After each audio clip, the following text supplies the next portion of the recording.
और हम लेकर आ गए हैं आपके लिए जो हमारा चैप्टर चल रहा है, चैप्टर नंबर 15, उसका लेक्चर नंबर 4। तो वही फसलों के बारे में पढ़ रहे हैं, खेती वेती कर रहे हैं थोड़ी सी, उसी के बारे में हमें पढ़ना है। तो चैप्टर फ्लो तो आपको पता ही है क्या क्या पढ़ना है, ज्यादा बड़ा चैप्टर फ्लो नहीं है, लेकिन चीजें इसमें बहुत सारी है। और आज हम उसी में हम पढ़ने वाले हैं भाई सिंचाई और फसल पैटर्न। अब ये किस में आता है, तो हमने बात की थी कि फसल प्रबंधन कैसे करते हैं हम, उसके अंतर्गत हम पहले के 2 पॉइंट पढ़े थे कि फसल का प्रबंधन कैसे कर सकते हैं, कैसे हम उसको पोषक तत्व दे सकते हैं, इसके बारे में पढ़े थे। तो आज हम पढ़ने वाले हैं कि सिंचाई कैसे देंगे, क्योंकि भाई फसल का मैनेजमेंट, भाई सिंचाई भी एक इंपॉर्टेंट फैक्टर है, तो सिंचाई के बारे में भी पढ़ना है, इरिगेशन कैसे करते हैं हम। तो भारत में अधिकांश तो खेती वर्षा पर आधारित होती है, अर्थात अधिकांश क्षेत्रों में फसल की उपज समय पर मानसून आने तथा वृद्धि काल में उचित वर्षा होने पर निर्भर करती है। पहले ही बताया था मैंने कि हमारी जो कृषि है वो कैसी है, मानसून पर डिपेंडेंट है। अच्छी बारिश होगी तो फसल अच्छी होगी, जहां बारिश नहीं चाहिए वहां पे बारिश हो जाए तो फसल खराब हो जाएगी, बारिश नहीं हुई तो फसल खराब हो जाएगी। तो भाई ऐसी दिक्कतें हमारे साथ है और हम मानसून को कंट्रोल नहीं कर सकते, हमारे हाथ में नहीं है ना, वो तो नेचुरल पावर है, अपने हिसाब से काम करती है। तो इसी चीज पर हम क्या करते हैं, निर्भर करते हैं। इसीलिए कम वर्षा होने पर फसल उत्पादन कम हो जाता है। फसल की वृद्धि काल में उचित समय पर सिंचाई करने से संभावित फसल उत्पादन में वृद्धि होती है। जब पौधे को पानी चाहिए, जैसी सिंचाई चाहिए उसको, जैसा इरिगेशन चाहिए, अगर आप टाइम टाइम पे उसको पानी देते रहेंगे तो भाई हमारी फसल जो है अच्छी रहेगी। देखा होगा आपने किसानों को, है ना, देखा भी होगा, खुद के घर में अगर खेत है तो भी आपने देखा होगा कि सिंचाई का भी एक टाइम होता है, उन्हें पता होता है। हम तो कहते हैं रोज सिंचाई करते हैं, देखो किसी पौधे को रोज पानी की जरूरत होती है, किसी को दिन में 2 बार होती है ना। जैसे चावल के खेतों की अगर हम बात करें, किसी के घर में अगर चावल के खेत है तो ऐसा कहा जाता है कि चावल के खेतों को कई दिनों तक जो है ऐसी क्यारियां बना के पानी के अंदर रखा जाता है, उसमें पानी भरा हुआ होना चाहिए।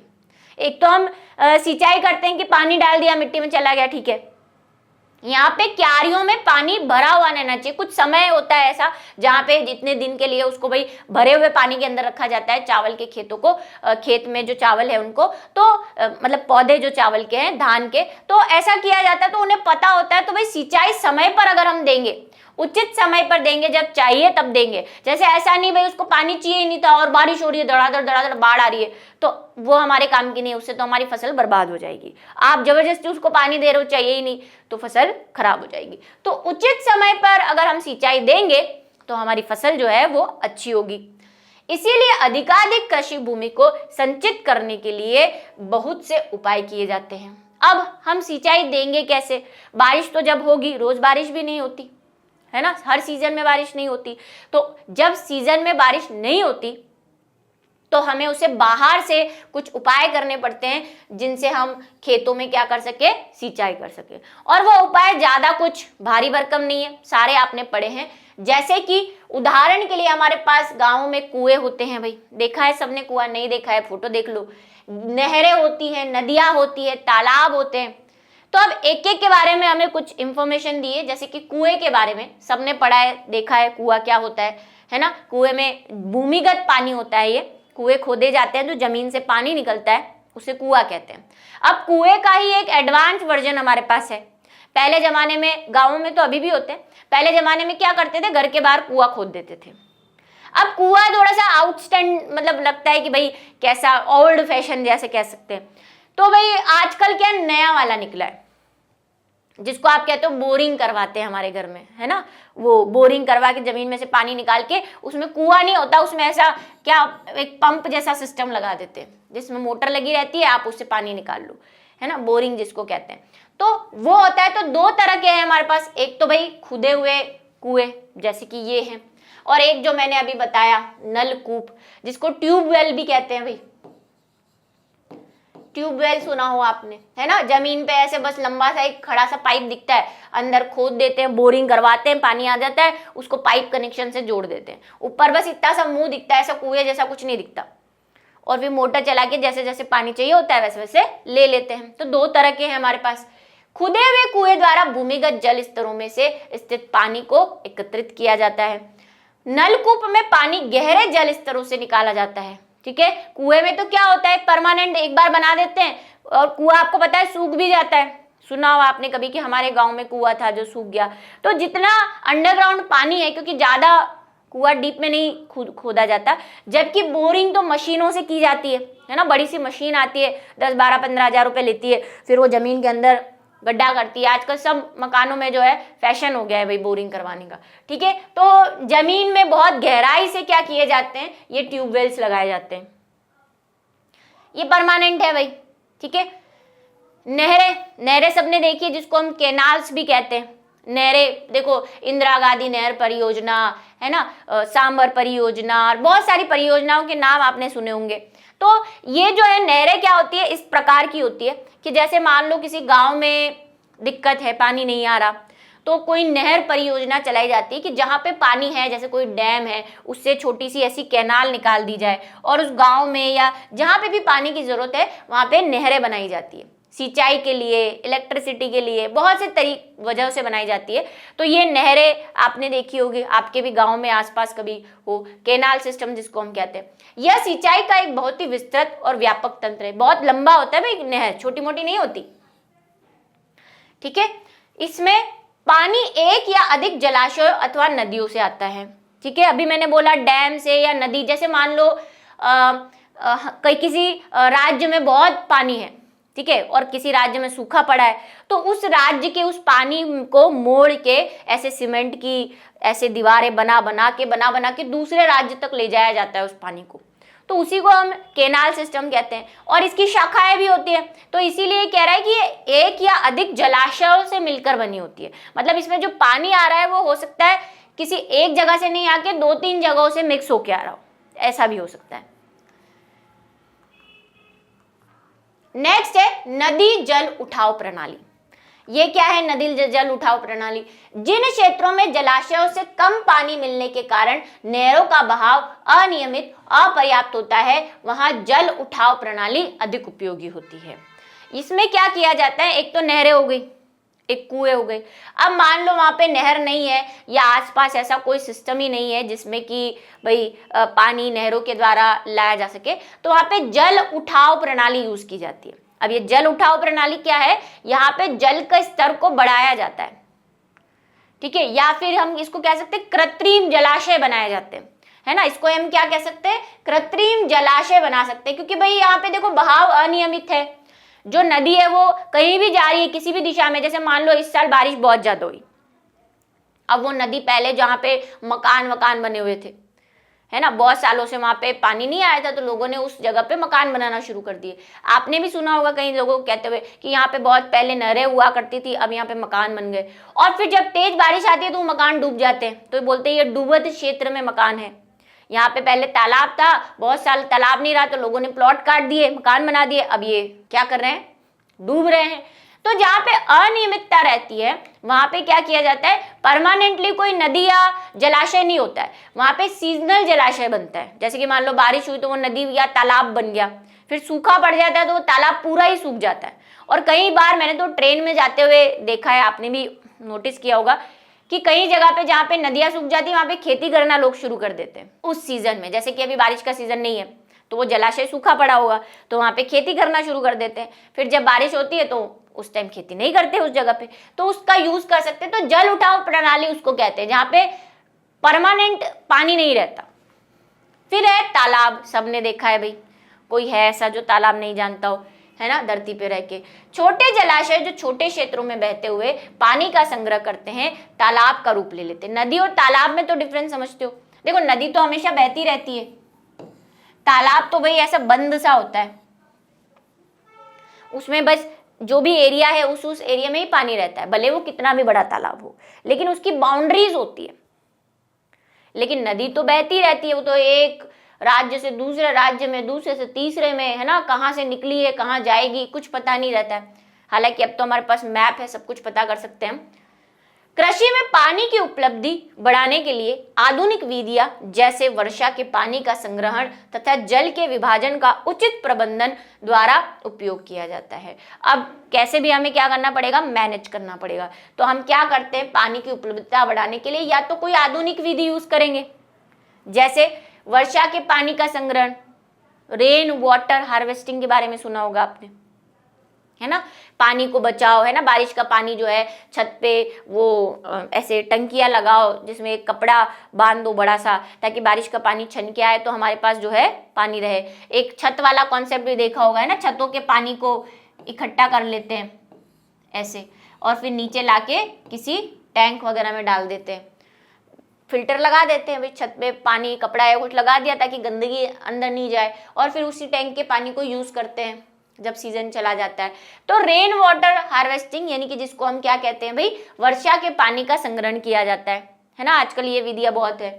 जल विभाजन का भी उचित प्रबंधन करते हैं। जल विभाजन वही कि कोई नहर है, वो भाई किसी जगह पे बाढ़ लेके आ रही है, मान लो ये नहर जा रही है कोई या नदी जा रही है, और ये जब बहुत बारिश होती है तो ये किसी गांव के अंदर से होके गुजरती है और पूरा गांव उजाड़ देती है। तो यार ये तो गलत बात है। तो हम क्या करते हैं, उस नहर को कहीं और मोड़ देते हैं, वही उसमें सीमेंट की दीवारें बना के इस तरह से कहीं और मोड़ देंगे जहां पे उसकी ज्यादा जरूरत है या जहां पे भाई ऐसी बाढ़ ना आए। तो ऐसी विधियों का उपयोग किया जाता है भाई, पानी को बचाया जाता है। पानी को बचाने के बहुत सारे तरीके बताए जाते हैं कि भाई पानी बचाओ, है ना, रीयूज करो पानी को। जो पानी आप जनरली जैसे कि घर के अंदर आंगन वांगन धोने में काम में ले सकते हो, कपड़े धोने वाला पानी, है ना, ऐसे हम पानी बचाने के तरीके जो है बचाते हैं। और सिंचाई में भी हम क्या कर सकते हैं, उनको यूज कर सकते हैं। अब दूसरा हमारे पास मैनेजमेंट है फसल पैटर्न। सिंचाई हो गया, अब फसल पैटर्न अपनाया जाता है। अब ये फसल पैटर्न है क्या, कि मान लो मैं एक खेत में गेहूं बो रही हूं, मैं अभी गेहूं बोऊंगी, गेहूं का सीजन चला जाएगा, फिर मैं बैठी रहूंगी फ्री, क्योंकि हर महीने गेहूं तो नहीं बो सकती ना, गेहूं का सीजन होता है। हमने रबी की और वो खरीफ की फसल पढ़ी थी कि गेहूं बो रही हूं मैं, ठीक है, गेहूं बो रही हूँ, ठीक है, अभी बो दिया, 4-5 महीने गेहूं हुआ, काट गया, फसल कट गई, गेहूं बिक गए। अब अगले साल सीजन आएगा, तब तक मेरा खेत जो है वो खाली पड़ा रहेगा, ठीक है, और फिर मैं वापस गेहूं बो दूं, फिर मैं 4 महीने बैठ जाऊं, फिर मैं गेहूं बो दूं। अब इसमें 2 चीजें होंगी, पहला तो मुझे नुकसान, बाकी के 4-5 महीने मेरे पास काम नहीं रहेगा, है ना, काम नहीं रहेगा प्लस इनकम नहीं होगी। दूसरा, अगर मैं एक ही जमीन पे एक ही फसल को बार बार बोती हूँ, जैसे मान लो मैं गेहूं बोए जा रही हूँ उस खेत में, तो क्या होता है, हर पौधे की अपनी कुछ आवश्यकताएं होती हैं। किसी पौधे को पोटेशियम ज्यादा चाहिए होता है, किसी को सोडियम ज्यादा, पढ़े थे ना हमने, खनिज चाहिए होते हैं पौधों को वृद्धि के लिए, किसी को भाई नाइट्रोजन ज्यादा चाहिए होता है। तो भाई जैसे गेहूं है तो हम ये मान लेते हैं कि गेहूं को वृद्धि करने के लिए पोटेशियम ज्यादा चाहिए, ऐसा हम मान रहे हैं अभी के लिए। अब आप उस खेत में बार बार गेहूं बोओगे, उसी खेत में बार बार गेहूं बोओगे, तो वो मिट्टी से क्या लेगा, बार बार पोटेशियम लेता रहेगा, बार बार पोटेशियम लेता रहेगा। तो उस मिट्टी के अंदर एक सर्टेन टाइम के बाद, कुछ समय के बाद पोटेशियम की कमी हो जाएगी। क्योंकि आप बार बार एक ही मिनरल ले रहे हो, उसको टाइम ही नहीं दे रहे, बाकी मिनरल बढ़े जा रहे हैं, पोटेशियम कम होता जा रहा है। तो ऐसे में क्या होता है, मिट्टी की उपजाऊता कम हो जाती है, और एक समय के बाद फिर आपकी गेहूं की फसल की कमी हो जाएगी। मतलब फसल उसमें उगेगी, गेहूं उसमें उगेगा, लेकिन संख्या में, अमाउंट में, उत्पादन कम हो जाएगा उसका। अब उसका हम क्या इलाज करें, तो उसी का इलाज है ये फसल पैटर्न। क्या होता है, इसको हम मिश्र फसल भी कहते हैं, मिश्रित फसल, ठीक है। और एक और वर्ड आपने सुना होगा, फसल चक्र भी कहा जाता है इसको, फसल का चक्र अपनाते हैं हम। क्या होता है फसल चक्र, यही कि मैंने कहा अभी मैंने गेहूं बोया, गेहूं का सीजन चला गया, अब मान लो गेहूं के सीजन के बाद सर्दी का मौसम आया, है ना, कोई भी मौसम आया, तो मैंने कहा यार अभी जो है मटर अच्छे उगते हैं, तो चलो मटर उगा लेते हैं खेत के अंदर। तो इससे वही दोनों नुकसान आपको हो रहे थे वो नहीं होंगे।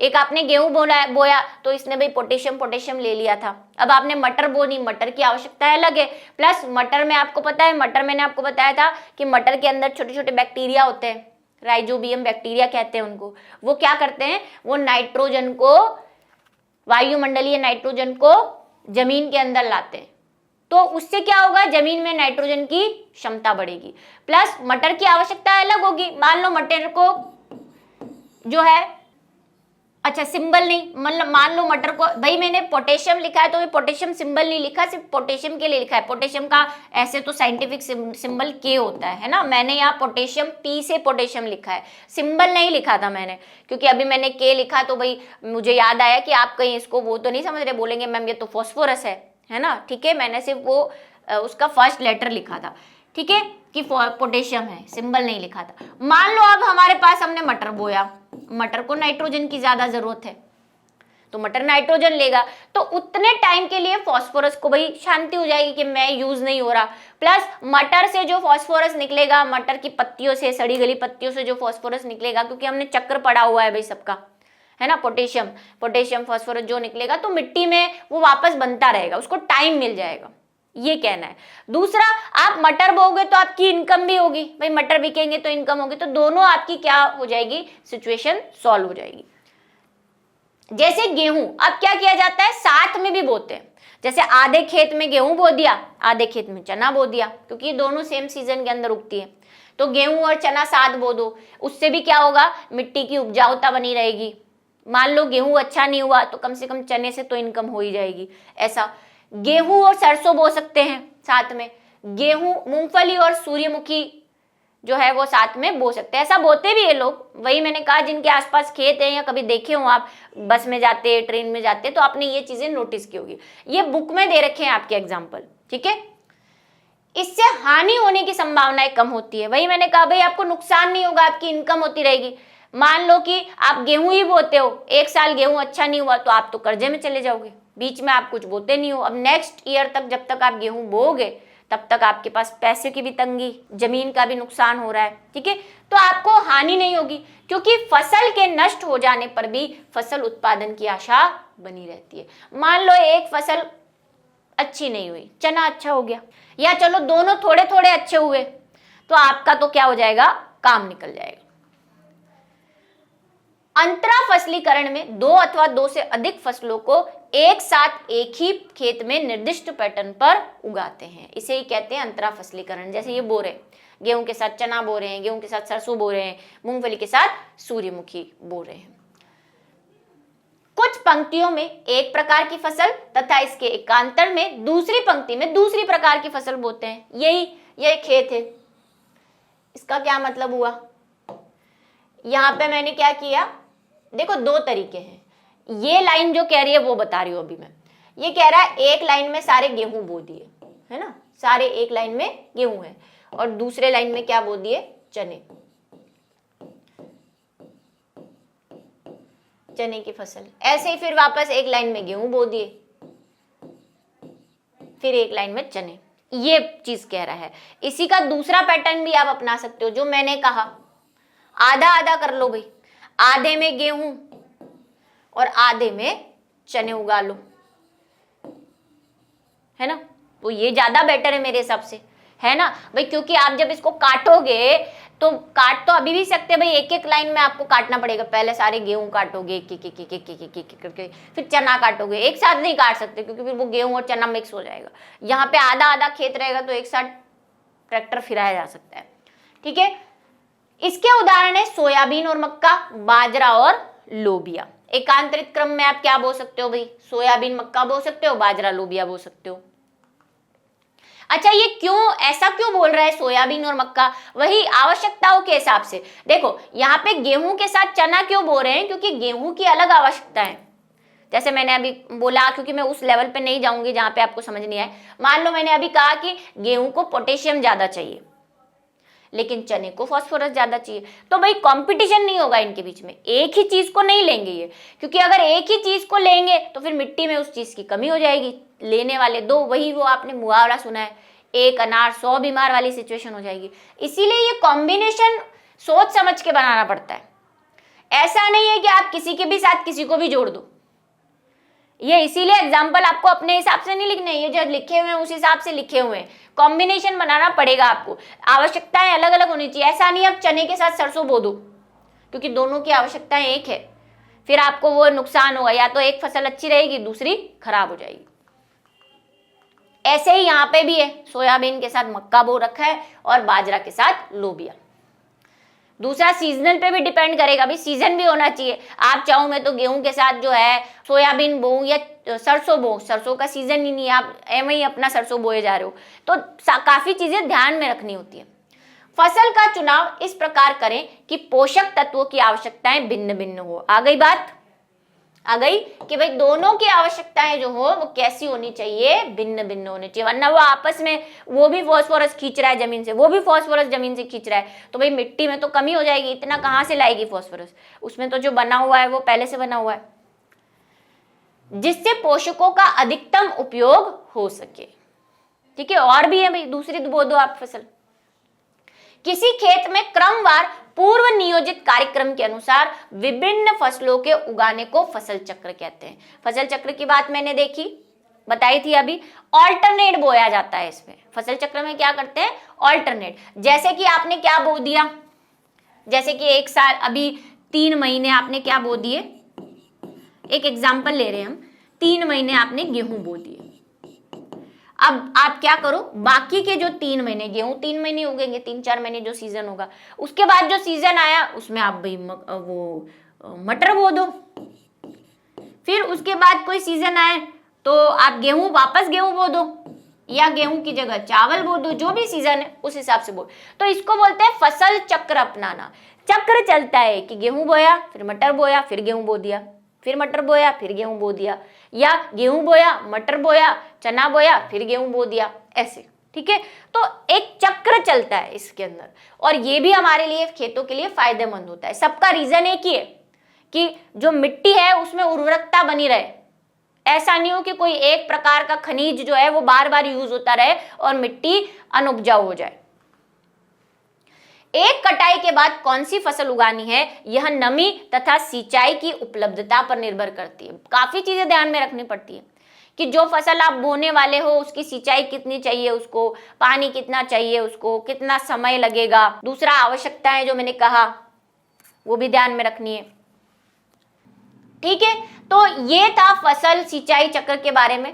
आपको आई होप समझ में आया हो ये चीजें कि भाई कैसे उगानी चाहिए, नमी और सिंचाई की उपलब्धता आपको ध्यान में रखनी है, उसका मौसम ध्यान में रखना है कि ऐसा नहीं आप गेहूं के साथ भाई मटर बो रहे हो, मटर का सीजन ही नहीं है, वो नहीं चलेगा। आपको सारी सिचुएशन, और ये वो सब समझ सकते हैं जो खेती करते हैं या खेतों के आसपास रहते हैं कि हर सीजन में अलग फसल बोई जाती है, बीच में कोई नई फसल बो दी जाती है। ये भी क्या कहा जाता है कि आप साथ में बागबानी भी कर सकते हो। अब ये बागबानी क्या होती है, बागबानी सुना है कभी वर्ड, बागबानी, बागबान मूवी की बात नहीं कर रही मैं। जैसे मान लो आपने गेहूं बोया है ना, आप फसल चक्र अपना रहे हो, इस सीजन आप क्या कर रहे हो, गेहूं बो रहे हो। ये गेहूं बो दिया आपने, अब गेहूं के आप साइड साइड में गुलाब के फूल भी बो दो, तो आपके देखो एक साथ 2 काम हो जाएंगे। गुलाब तो भाई ऐसा है कि हर पूरे साल ही बिकता रहता है, तो आपको एक परमानेंट इनकम मिल जाएगी। केला बो दो साथ में, फ्रूट, ठीक है, ताकि फ्रूट भी बिकते रहें, फसल भी होती रहे, तो आपको नुकसान की कमी होगी। और फिर नेक्स्ट सीजन में जब आप चना बो रहे हो उसके साथ कुछ और बोलो, ये भी कर सकते हो। तो तरीके बहुत सारे हैं, और ये सारे मैं कोई नए तरीके नहीं बता रही, ये सारे किसान यूज करते हैं इन तरीकों को, है ना। ये तो सारे हमारे जो इंडियन किसान हैं वो इन तरीकों को यूज करते हैं, ये भी। ठीक है, तो इसी के साथ आज का हमारा जो लेक्चर और टॉपिक है वो यहाँ पे खत्म होता है। नेक्स्ट टाइम हम भाई मिलेंगे नए टॉपिक के साथ, तब तक के लिए धन्यवाद।